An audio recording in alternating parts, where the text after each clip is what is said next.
Africa Content TV.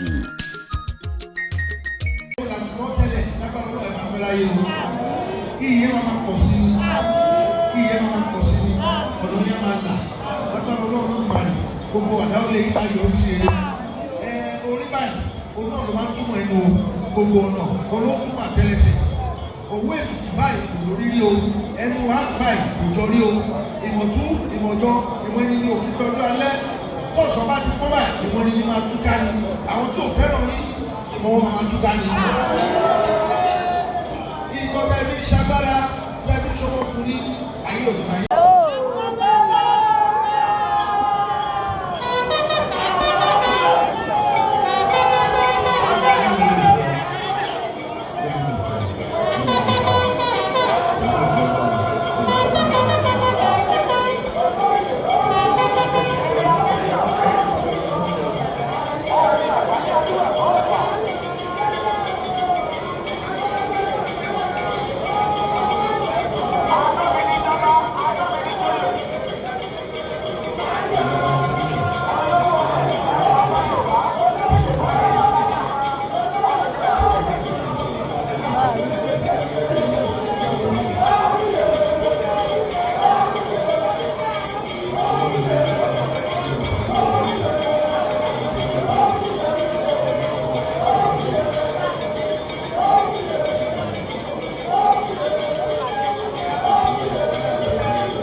Gbogbo àwọn ládéládé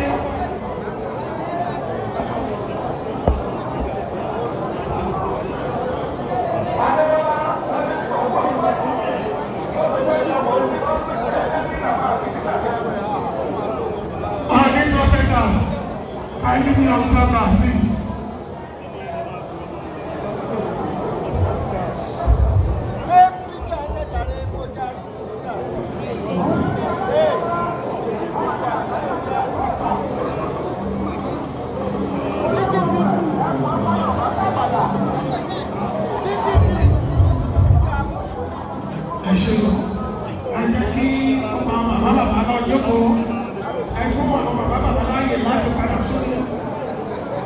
Bàbá ní gbogbo àwọn ìyá ló lè ká sùn kọ́ máa bọ̀.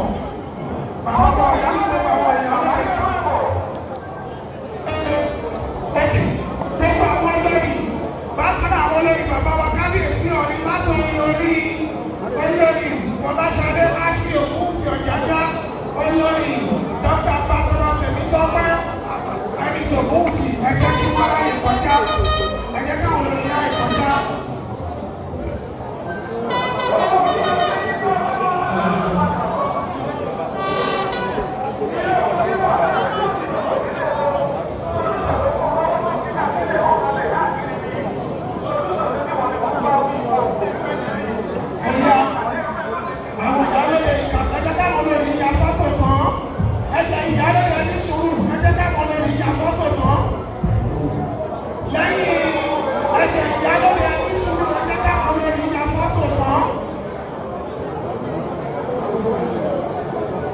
Photographer, please.